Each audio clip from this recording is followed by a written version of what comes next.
My name's Carl Peterson. I'm with the Ag and Biosystems Engineering Department at North Dakota State University and also work with the Extension Service at NDSU. And today what I'm going to talk about is plugging drains in homes to prevent sewage backup. It's a pretty big issue when it comes to times of flooding or even in times of summer when you get some high rains that can possibly back up sewage systems into homes. What I'm going to talk about today is what could cause it, where it could come from, and exactly some areas where you should look for in home where you could have some sewage backup, and also some different techniques of plugging those holes where that sewage backup can occur. Start with the why this could possibly happen, why you could possibly have sewage backup into your house. If the sewage treatment plant in the city or even a portion of the city is overwhelmed by water from either flooding or storms, then that could possibly back up that system and it could back up into your house. The potential for that could be sewage in your house. We can imagine why that could be a problem. Damage to the building, it could be smell and cleanup, and also disease is a potential. When should we plug our drains in a house to prevent that from happening? Well, the when should be constant. There's a couple of new things. Newer homes are built with backwater or backflow check valves built into them. Older homes will need to have those plugged as we go. And the main thing is to prepare for that before the flooding ever even occurs. We'll give a couple examples. We're here in a basement in a home, and I can show you an example right over here. They have built into the home, it's called a backflow backwater valve. It's built right in, and it's got a cap on it, and what you need to do is to make sure to check these things periodically, at least once a year, because you can have different kind of corrosions in here. Things can get caught behind this flap here. This is the actual flap that sits in the pipe, and the sewage from the house comes in and pushes that valve open and heads out to the sewage treatment plant. If water starts to back up, it backs up, it hits that valve, it sits, and it's stuck right there. And this cap is actually what holds that valve in place. So if this cap isn't seated in place, this flapper can pop right out and stay out. So you have to make sure this is clean around it, and you have to make sure that cap is seated in there properly. And make sure this cap is on correctly. And you don't want to over tighten these because you can break the cap, but just make sure to finger tighten that and check that valve. For homes that don't have these systems in it, the main thing, the best thing that you can possibly do is prepare ahead of time, because if a flood is imminent or if a city announces that it's time to plug those drains, you don't want to be scrambling around then trying to find the right size plugs, because there's going to be a lot of other people that have already picked those up and you may not have time to get to a hardware store. You want to have those plugs at the drains ready to go. And here's a prime example. We've got this plug that's the right size plug for this floor drain pipe over here. We've already removed the screws from this floor drain. The problem is it doesn't sit in there and it won't seat.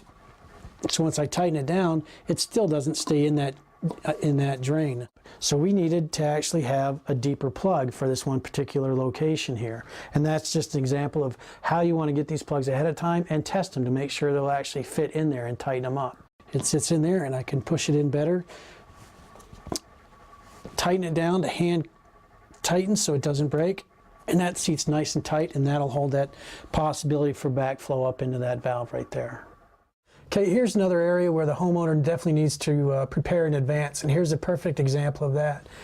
This homeowner, in the last flood situation they had here, they tried to plug this drain and they couldn't get the proper size drain plug to fit in there because of this housing on the outside of this. This is a typical washing machine hookup. You got the hot and cold water and then the drain hose coming out. What they actually had to do, what they did here, they cut the pipe off and then they were able to plug the pipe over here in this way instead. So these are the situations we need to check that ahead of time.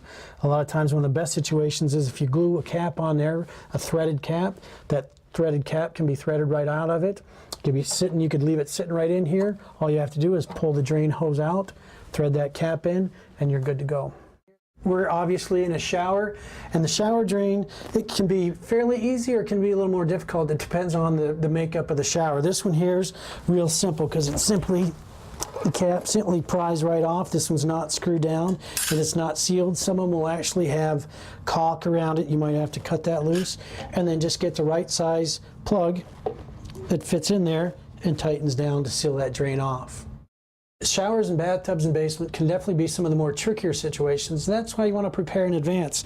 An example is if you can't get this grate off of here to get this plug in there, you might have to get a little more creative. In some ways that you could possibly do it, or you could, a piece of rubber, or people have even used a rubber ball that's bigger than the diameter. This one's a little bit bigger from this plug, but what you can do, you can wedge that on top of that and somehow wedge that, brace that to the floor. You could take a board, put it on top of this, and brace that to the ceiling. Make sure you're covering the floor joists and you don't damage the plaster on top with what you brace it down with. Bathtubs can present special problems because of the way the different drains are and also the overflow valves, the overflow drain that's on them. First of all, this drain plug, some things you can do is you can possibly just press this drain plug into place, but you need to brace that somehow. You can either take a board and push it up against the ceiling, or put like some people have used heavy sandbags on top to make sure to hold that plug in place. You can unscrew these, and I've already unscrewed this one because they're not always the easiest to unscrew. You have to get them just right, or else the screw that's inside doesn't turn. You lift it up partially and then you can unscrew those. What happens a lot is that cap will unscrew, so you won't be able to pull it off. So that takes a little bit of effort to try to figure out exactly the right way to get that to come out. This one, since we have screws that I pulled out already. And then to plug that drain, you simply get the proper size drain plug that fits into that to plug that in. If you can't get that out, that's where you need to be creative.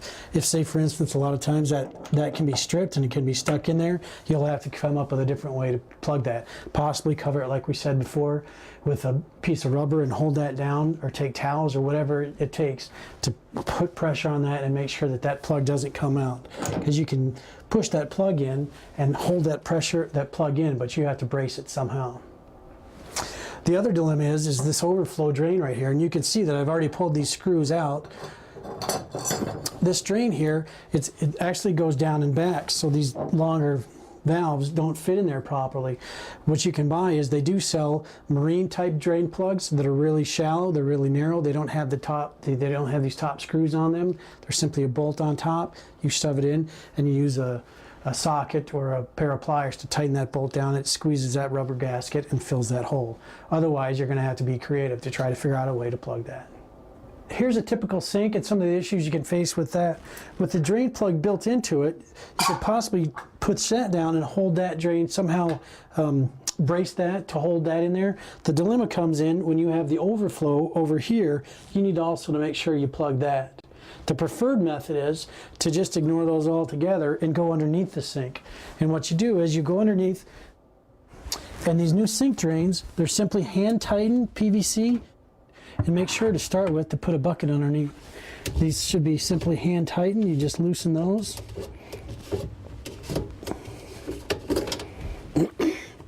We'll loosen this one.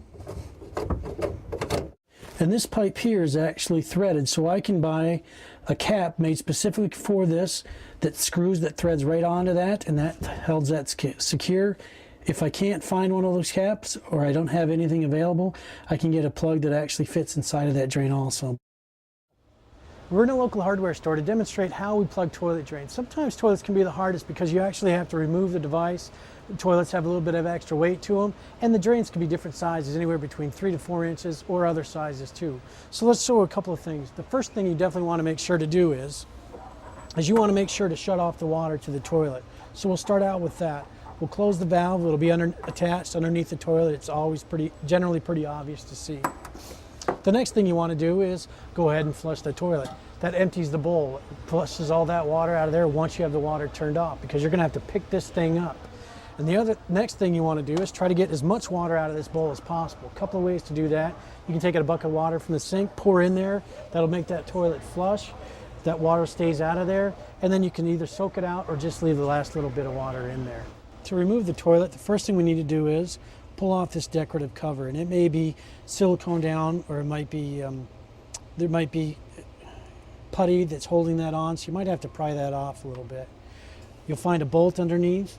You'll take that bolt and you'll undo the nut holding that bolt down. Hopefully there's a washer also holding that in. And now do the same thing on the other side of the toilet, and then your toilet's ready to go. You also have to make sure to check around the bottom of the bowl. A lot of times these things will be caulked in place. There might be some sealant holding this down, so you might need to take a putty knife and cut that away to loosen the toilet to be able to move that toilet out from underneath. We've just removed the toilet, and what you're going to see underneath is this bolt here is actually seated into a flange in the floor like this. And this is where the toilet flushes down through this hole here. There's going to be a lot of wax around this because there's a wax seal that seals this to the toilet to keep gases and different fluids from escaping from the toilet. The first thing you need to do is clean that wax off of there to make sure you get a good seal with the plug.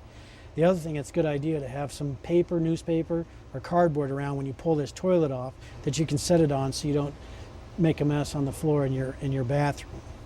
When you've got that cleaned off, make sure you get the right size plug. In this one we got a 4-inch hole, so we've got a 4-inch plug. Tighten that plug down until it's finger tight. And what you can also do if you want to make extra sure, because there will be some pressure, there is a potential to have some pressure on this. So some people have taken a board and they've drilled holes in it where the bolts match up, lay that board over top of that plug to hold it in there, and then put the nuts back on to hold that board in place. Depends on the kind of plug you have also. When you're ready to reinstall your toilet, you'll pull the plug out, you'll get the proper type of wax ring. This is the other important thing to buy ahead of time, because if there is a potential for a flood, these things, they're going to be hard to find. So make sure you have extra wax rings ready for when you're ready to put your toilet back on, so you don't have to wait for them to make sure that they're in stock. You'll take that wax ring, the specific one for your specific situation, pull whatever plastic covering there is on there, and this has to be applied to the toilet first before it's applied to the floor. So you turn your toilet over, you apply this ring to the bottom side of the toilet, push it into place, and then you'll pick your toilet up and put it over, and that'll seal into the hole. Put a little bit of pressure on the toilet, maybe turn it back and forth a little bit, and then use body pressure to push it into place. Reinstall the bolts, turn the water back on, and you're ready to go. Here's a good example of why you have to plan ahead. We're in an aisle here of the plumbing aisle, the hardware store, and look at the examples. There's all kinds of different sizes of pipes and connections, and it all depends on the specific situation in your house. There's standard sizes of pipes for different applications in a home, but the problem is those standard pipes have changed throughout the years. So I'm not going to have the luxury of carrying my pipe or my drain with me. I'm going to have to measure that before I come to the store.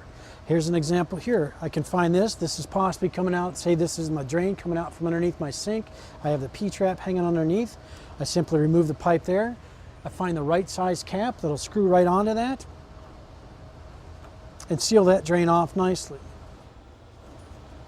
If I don't have threaded pipes, I just have a straight hole. I have to find the right size plug that fits that, as long as I plan ahead.